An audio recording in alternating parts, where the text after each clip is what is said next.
How you doing, my man? I'm trying to recover from my voice, my liver, and my expectations of LSU football against Tuscaloosa. Just once, Alabama again, just the machine that just keeps on humming.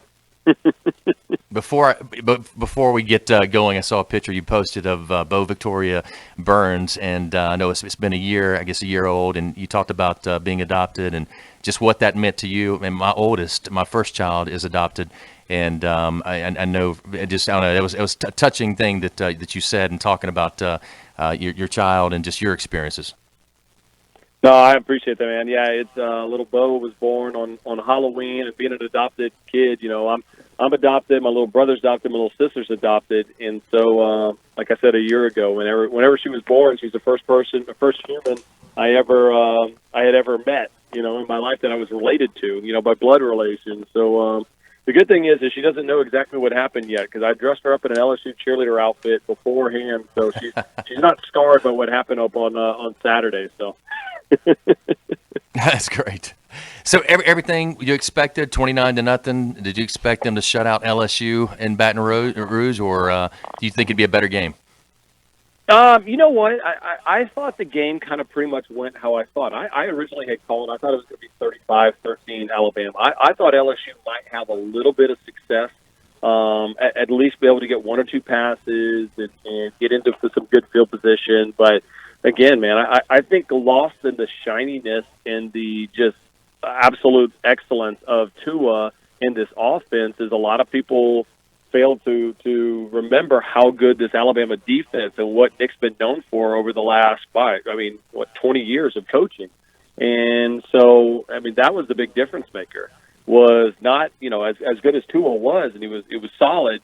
He had nothing to do with how good Alabama's defensive line was. That Quentin Williams, again, is the last 3 weeks, guys, has shown to be, if not the best player in college football outside of Tua, easily within the top 5 with the performance he put up against LSU in Baton Rouge on Saturday. We're joined with Peter Burns here from the SEC Network. Peter, since you were there on the ground and not necessarily with a media credential, but as a proud graduate of LSU, what was the tailgating scene like for you?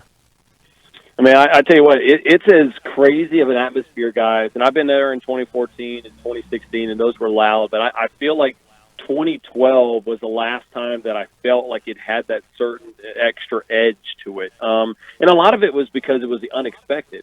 I think you guys know, and y'all cover that team enough to know where over the last probably, 7-8 years, we knew LSU, Alabama was going to be the slugfest, right, where it's a line of scrimmage game and it's field position and Alabama just made one or two more plays at the end of the game to pull away. This game, it had a different buzz around it, around campus, because no one knew what to expect. Would you get an Alabama team that hadn't been tested? Would you get LSU to look the way that they did against Georgia?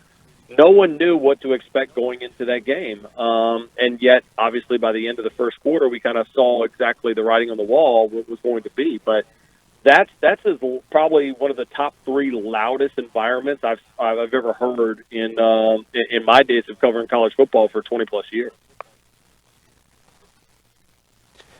Were you surprised that that Alabama was able to control the line of scrimmage on both sides of the ball the way they were? Yeah, I think so, because had this been the LSU offensive line guys that they had faced probably 2 or 3 weeks ago with a bunch of injuries, I would have said, all right, that doesn't surprise me. LSU was banged up, but they get Grant Brumsfield back. This was arguably, I talked to people close to that program, this was arguably the healthiest and most together that LSU had been all year long, even going into the season opener against Miami, and because they had some injuries in practice before the year started. So I think that's what I was just shocked by, is that it was so disruptive left and right. And even when LSU, who I think is talented on defense, tried to disrupt Tua is just so good about being aware of where the pocket is and where his receivers are, that it was just too easy. He got rid of the ball quickly, and that's something Joe Burrow never even had a chance to do. So I think that was probably the most eye-opening and probably the most disappointing thing for Tiger fans to have to deal with come Saturday night. Visiting with the SEC Network's Peter Burns here on the Jay Barker Show with Lars Anderson and Kerry Adams. After the game, Coach O saying, look, we got to go out and find more players, better players, especially in the trenches. How do the players that are there currently take that? Yeah, listen, I think that's just Coach O telling these guys that you got to stay competitive. I mean, I had read that USA Today had an article saying, "Oh, this is throwing his players underneath the bus." To hell with that. That's listen. I guarantee you, every single day, there's people in that program there in Tuscaloosa that think, "Hey, if I'm not good enough, I'm going to be replaced by somebody who is." And guess what? If you're not okay with taking that criticism, well, you're either A, soft, or B, you don't understand what you signed up for, playing for a competitive program. So I think that's just a level of accountability for these guys. I mean, had O come out and said, "Hey, listen, man, I coached a hell of a game. The offensive coordinators, defensive coordinators were great. The fans were great, but the players sucked." Well, yeah, I would have a problem with that. But the fact is, he's speaking the truth. Like, LSU is not on the same level as Alabama right now. I mean, and I said this yesterday, and I think it's so, in the conversations I've had, I think it's just true with Alabama football. As much as a team like LSU or Georgia or Clemson or whatever hates Alabama and wants to beat Alabama, Alabama doesn't care about you at all. They don't even think about their opponent. They think about chasing perfection, and they get closer and closer each and every week to achieving it. Yeah, I mean, it's just speaking of that, if you just look nationally, who can give Alabama a fight? Is it Georgia? Is it Clemson? Is it Michigan? Is it Notre Dame? Is there a team out there that you think that can hang with Alabama if Tua stays healthy? Yeah, I mean, first of all, it's not Notre Dame. I mean, they've squeaked by week in and week out. They remind me of a slightly better version of Miami last year, who was exposed as a fraud. So I think Notre Dame is a good team, but I also think Notre Dame is a team that would struggle to win 9 games if they played an SEC schedule right now. I think Michigan's intriguing because they play, really elite defense, and now it's Shea Patterson. They're figuring out how to get him involved. I still think Alabama would destroy them by 2 touchdowns. The only team that I can see right now that would give them a run for their money is Clemson. I mean, this team has outscored opponents in the last, I think, 6 weeks, something like 240-36. I mean, they are flat out dominant right now, and they do it on all facets. They can run the ball, they can stop the run, they've got great defense, and they've got Trevor Lawrence, who has taken the reins as a true freshman. So, again, it feels, guys, that we're on an absolute collision course for another Alabama versus Clemson matchup. Your take initial on this Mississippi State game coming up this weekend. I think Alabama opened, was it 25.5 point favorite? Is that crazy? I mean, that's just stupid. I mean, that goes to show you the machine that Alabama is right now. I mean, yeah, I think they're at least a 3-touchdown favorite. And this defense, I could argue, is just as good, if not better, even on the front 7 than LSU's defense. But they only allowed 8 touchdowns all year long, and odds makers think that they can't stay within 30 points, or 20 points of Alabama. It is intriguing matchup simply for the fact of coming off of an LSU high. How does the team bounce back? A lot of other programs I worry about after emotional win.